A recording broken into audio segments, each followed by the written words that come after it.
সে যদি মরণ থেকে হাজারো বার পলায়ন করার জন্য আইনামা তাকুনু ইউদরিকুমুল মাউতু ওয়ালাউ কুনতুম ফী বুরুজিন মুশাইয়াদা। আল্লাহু আকবার।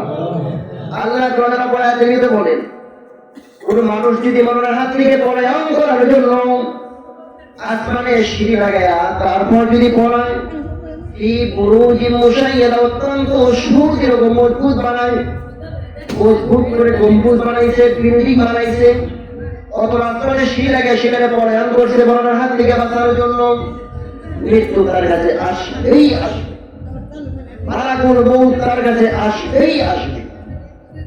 পৃথিবীর কোন মানুষ যত শত্রু আছে সমস্ত শত্রুর হাত থেকে বাঁচতে পারে, দুনিয়ার সমস্ত মানুষের হাত থেকে বাঁচতে পারেন, হিংস্র প্রাণীর হাত থেকে বাঁচতে পারেন, নিজের শত্রুতার হাত থেকে বাঁচতে পারেন।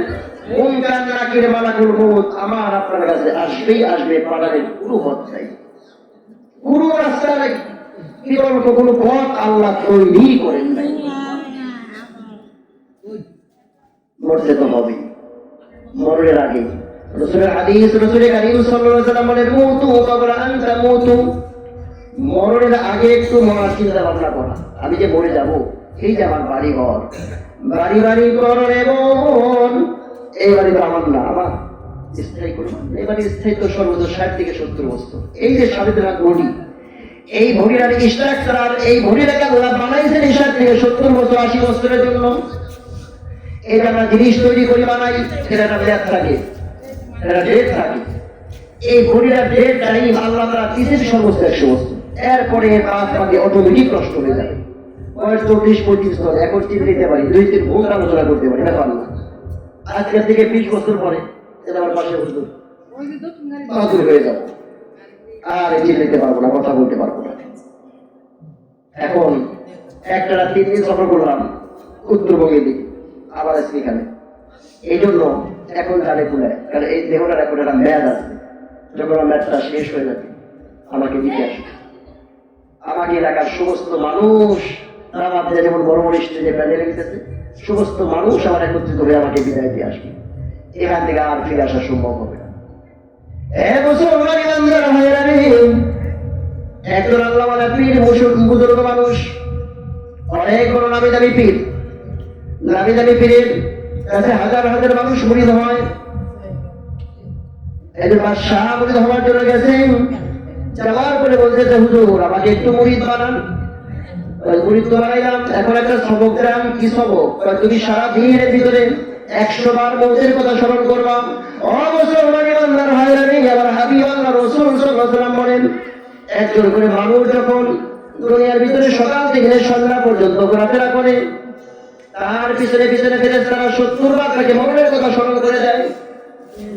তুমি যেখানে চলাফেরা করতেছো এই মাটির উপরে চলো, এই মাটির নিচে পরীক্ষা, তোমাকে মরতে হবে, এই কথা মনে করে। বুজুর্গ মানুষ, নির্বিশ্বাস মানুষ, হুজুরের কাছে আইসা একজন বাদশাহ মুরিদ হয়েছে, বলছেন তুমি সারাদিন মৌতের কথা স্মরণ করবা 100 বার। বাদশাহ মানুষ, টাকা পয়সা তো অভাব নাই, 100 নাম তসবিহ দানাম স্বর্ণের গোলাদের স্বর্ণ দিয়ে বানাইছেন, সিংহাসনে বসে বসে প্রত্যেক দিন মৌত মৌত মৌত মৌত স্মরণ করে, মৌত মৌত মৌত। 1 মাস পর যখন কোনো উপকার হয় নাই, মৌতের কথা স্মরণ করতে এভাবে কথা এভাবে একটু বলবো, স্মরণ করার পরে কোনো কাজ হয় না, যখন যারা বলতে হুজুর বিশ্বাস, হুজুর আমার তো কোনো উপকার হইল না, বলছে কি এমনি মৌতের কথা স্মরণ করছেন, তসবিহ দ্বারা বানাইছি স্বর্ণ দিয়ে 100 বার করে প্রত্যেক দিন তসবিহ দিবি, মৌত মৌত এভাবে না। আপনি যে সিংহাসনে বসা আছেন, অবসরমানি বান্দার হায়রানি, আমার মাইকের আওয়াজ যত দূর যায় আপনি মৌতের কথা স্মরণ করে বসেন। মুরাকাবায় বসে পড়েন যেখানে আছেন। মুরাকাবা মুসলমানদের আছে কি নাই? আছে। মুরাকাবাটা কি একটু ধ্যান খেয়াল, দুনিয়ার ইহকাল থেকে ত্যাগ করে, সমস্ত পেরেশানি থেকে সমস্ত ত্যাগ করে ধ্যান খেয়ালকে সরাইয়া দিয়া একা নিরিবিলি অথবা মানুষের মধ্যে মন্দিরটাকে আলাদা করে ফেলান, আলাদা করে একটু বসেন, একটু মুরাকাবার হালতে বৈশা করেন। এখন আপনি চিন্তা ভাবনা করেন, আমি তো চলে যাব, এই বাড়িঘর এই যা কিছু আছে সব কিছু আমার একাই করে হবে। নিজেকে একটু মুদার বানিয়ে ফেলেন, মসজিদ থেকে যদি ইমাম সাহেব নিয়ে আসেন, খাটটার ভিতর নিজেকে শোয়া দেন, মানুষ সমাও করে কান্নাকাটি করতেছে, এগুলি তো হবে, যা করতেছে এভাবেই তো হবে। বলছেন অবশ্যই শোনেন, আপনি যে সিংহাসনে বসা আছেন, এই সিংহাসনে আমি বসতে পারি? হ্যাঁ, আপনি একটু বসতে পারেন, যেহেতু আমার বিশ্বাস আপনি, এখন যেহেতু আপনাদের আগে এসেছি, আপনাদের কাছে দিকে তো আপনাকে দিবেন না, আপনারা দিবেন না, বিশ্বাস আপনার বসতে পারছে, আপনার এই সিংহাসনে একটু বসতে পারবেন? হ্যাঁ বসতে পারেন, যেহেতু আপনি আমার বিশ্বাস বসতে পারেন। বাদশাহ সিংহাসনে বিশ্বাস বসার পরে বলতেছেন, এখন এই জল্লাদ কোথায়, আসো। এই জল্লাদ কোথায়, তুমি চালু করে আসো। এই বাদশাকে ধরো, আগামীকাল সকালে তার ফাঁসি হবে, তাকে হত্যা করা হবে, তাকে মৃত্যুদণ্ড দেওয়া হলো। এবার বাদশাহ থর করে কাঁদতেছেন। তাকে বলছে তার সিংহাসন যেখানে সে থাকবে, খাবে, সেটা তার খাবারের ব্যবস্থা করো, সুশ্রী সুন্দর একটা রানীর ব্যবস্থা করো। এখন বাদশাহ খায়ও না, নারীর দিকে তাকেও না, শুধুমাত্র হিমশিম খেয়ে ছোট ছোট হয়ে তার কামরার এক কোণায় বসে আছে। সকালবেলা বলছেন তাকে ধরে নিয়ে আসুন। বাদশাকে ধরে নিয়ে আসার বলতে, আপনি খান নাই, এত সুন্দর সুস্থি নারী দিলাম, তাকেও দিকে দেখেন নাই। হুজুর কি বলেন আপনি? আমি তো এই রাত্রের পরে আমার ভূত, আমি মরে যাবো। আপনি বাদশা সিংহাসনে বসে আপনাকে আদেশ করে ফেলেছেন। আমার এই মরণের চিন্তায় আমার ভিতরে খাবার দাবার আরামায় সবকিছু ত্যাগ হয়ে গেছে। এই মুসলমান ইমানদার ভাইয়েরা, মরণ আমার আপনার কাছে আসবেই আসবেই। كيف تكفرون بالله وكنتم أمواتا فأحياكم ثم يميتكم ثم يحييكم ثم إليه ترجعون الله أكبر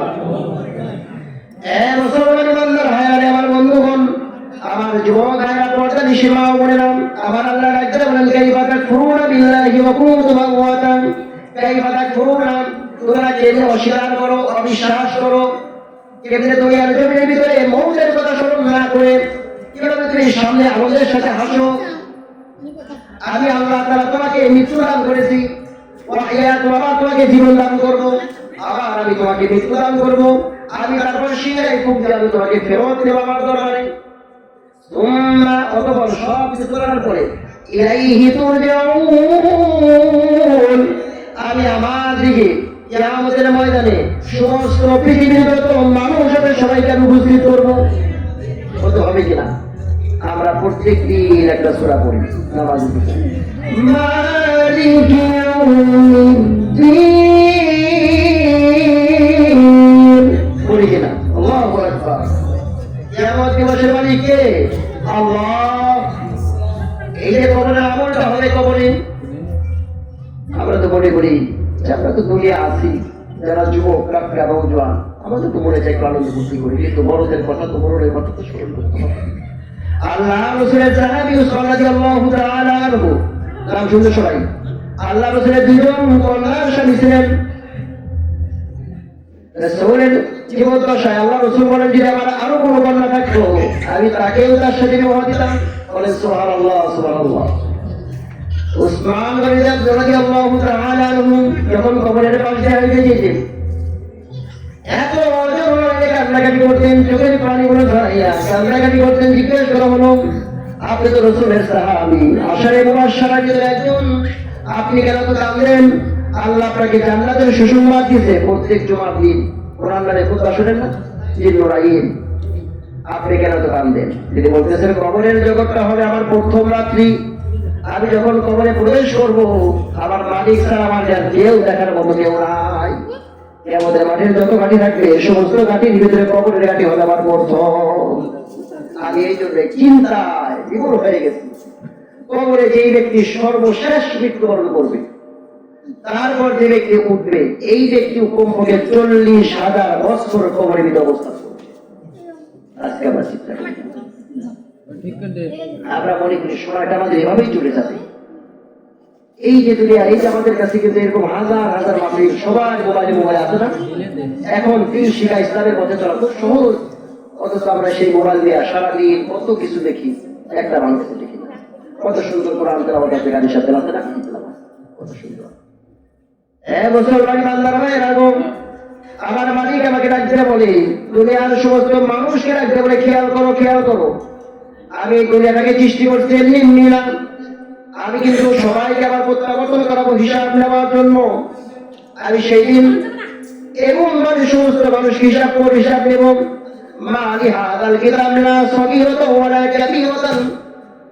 আল্লাহ তাআলাকে ডাক দিয়ে বলতে পারে, আমার মালিক, এটা এমন একটা আমলনামা তুমি আমাকে দিলা, যে আমলনামার ভিতরে লা সগীরাতান ওয়ালা কাবীরাতান, একটা ছোট কথাও তুমি লেখা বাদ দাও নাই, একটা বড় কথাও তুমি লেখা বাদ দাও নাই।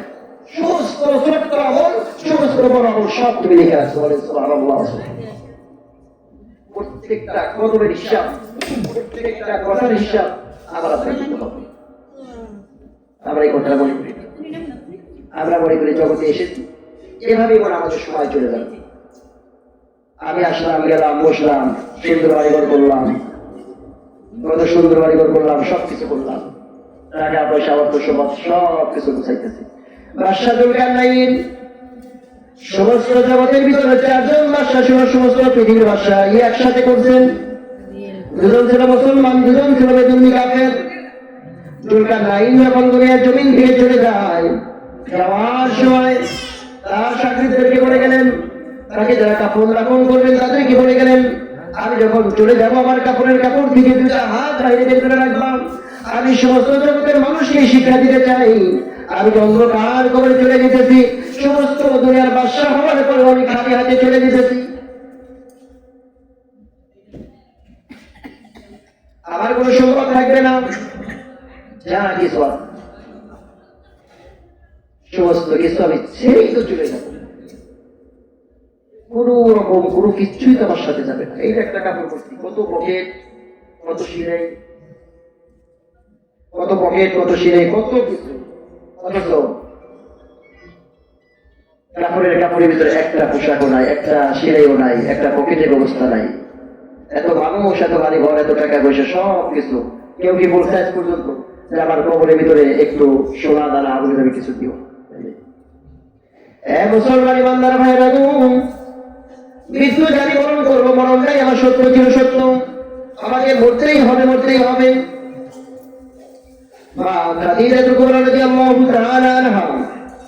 দুনিয়ার জমিন থেকে যখন চলে যাবেন, আল্লাহর হাবিবের একজন ইয়া রাসূলুল্লাহ, ইয়া হাবিবাল্লাহ, গভীর রজনী পায়ের পাশে বসে অঝোর নয়নের জোরে যে আওয়াজ করে কাঁদতেছেন।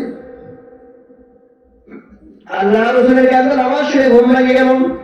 ইয়া রাসূলুল্লাহ, ইয়া হাবিবাল্লাহ, আমি কেন কাঁদি?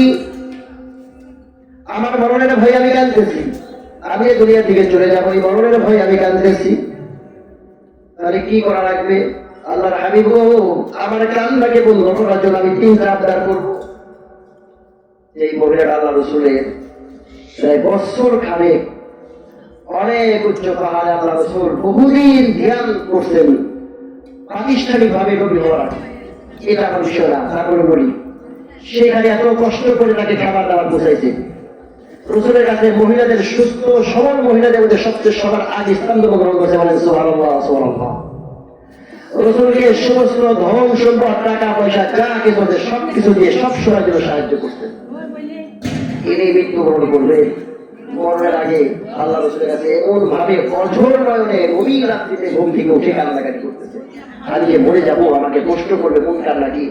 এই জন্য ইয়া রাসূলুল্লাহ, ইয়া হাবিবাল্লাহ, আমি আপনার কাছে একটা আবদার করি। ইয়া রাসূলুল্লাহ, ইয়া হাবিবাল্লাহ, আমি যখন দুনিয়া থেকে চলে যাব, আমার যখন কবরটা হয়ে যাবে, আমার কাপড়ের কাপড়টা দিবেন, আপনার শরীরে জুব্বা মুবারক। বলেন সুবহানাল্লাহ। আল্লাহ রাসূলের জুব্বা মুবারক যদি কারো শরীরে থাকে শাস্তি হবে তার উপরে। ইয়া রাসূলুল্লাহ, ইয়া হাবিবাল্লাহ, আমি যখন দুনিয়া থেকে চলে যাব, আমার কবরের পাশে একটু আপনি বসে রাখবেন। ইয়া রাসূলুল্লাহ, একটা আবদার হলো, আমার যখন মুনকার নাকির প্রশ্ন করবে, মুনকার নাকিরের প্রশ্নের উত্তরটা যেন আমি দিতে যদি না পারি, আপনি আমার কবরের পাশে বসে আপনি নিজে দিবেন। বলেন সুবহানাল্লাহ, সুবহানাল্লাহ। মুনকার নাকি তো আসবেই আসবে, কবরে তো আমাকে প্রশ্ন করবেই করবে, অথচ এই বিষয়টা আমাদের খেয়াল নাই। আমরা মনে করতেছি ধরে আসলাম, দুনিয়া গেলাম, কি করতেছি, কি খাইতেছি, কি চলছে। আল্লাহর হাবিবের জিন্দেগিতে কোনোদিন এমন কোনো সময় নাই একসাথে দুই বেলা খানা খেয়েছে। আছে আমাদের একটু খানা কম পড়লে, একটু টাকা পয়সা কম পড়লে আমাদের কত ঝামেলা। অথচ আমি যে একজন মরণের যাত্রী, আমি যে চলে যাবো, আমাদের সময় স্থায়ী নয়, এই চিন্তা ভাবনা আমাদের ভিতর নাই। এই চিন্তা ঠিকই আমরা করি না। আপনার শরীরে জুতা মোড়ক দিয়ে আপনি আমার কাপড়ের কাপড় দিবেন, আল্লাহ রাসূল বলেন মঞ্জুর, ঠিক আছে। দুনিয়া থেকে চলে গেলেন, জুতা মোড়ক দিয়ে কাপড়ের কাপড় বানাইলেন, কবরে শোয়া দিলেন, বসে রইলেন।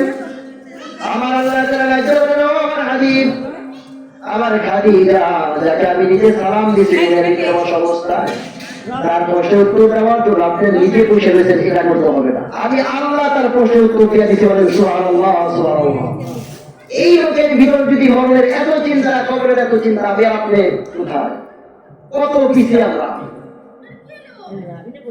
বরকত আব্দুল কাদের জিলানী রাহমাতুল্লাহি আলাইহি, আমি দেখো একটু সম্পদ সামানা বানাবো, বাবুদেরকে বলি কত চেষ্টাকারী, কত কথা বলি, কিন্তু আমার কোরআনটা যে আমার বাড়িতে আছে, কোরআনটাকে একটু মহব্বত করি না, সুন্দরকে একটু কোরআন পড়াই না, নিজের একটু পড়ি না। আমি আগেই বলছি, কোরআন সবাই জানি আমরা, কোরআন একটু আমল করি না। কোরআনের আমল করতে হবে। কোরআন আমলটা কি? সকালবেলা আপনি ঘুম থেকে উঠছেন, সোজা কথা বলি, সকালে ঘুম থেকে উঠছেন, ফজরের সময় ঘুম থেকে জাগতে পারেন নাই, নামাজ পড়তে পারেন নাই, যখন উঠছেন তখন আপনি তো নামাজ পড়ে আপনার তাড়াতাড়ি পড়ে। মুসলমান ইমানদার ভাইরা গো, আজকে একটা নিয়ত করতে হবে। এটা হলো, আমি সারাদিন সারা জীবনে যতবার বাঁচবো, যতদিন বাঁচবো আল্লাহ আমাকে বাঁচিয়ে রাখবেন, কমপক্ষে দিনে আমি 1 ওয়াক্ত নামাজ পড়বো, নিয়ে পাশে দিন সকলে কমপক্ষে আমি দিনে 20 বার মন্ত্রের কথা স্মরণ করবো, নিয়ে পাশে তো সকলে ইনশাআল্লাহ। আর আমি কোরআনের কারিমের আয়াত থেকে কমপক্ষে 10টা আয়াত তেলাওয়াত করবো, এটা পারবেন তো ইনশাআল্লাহ।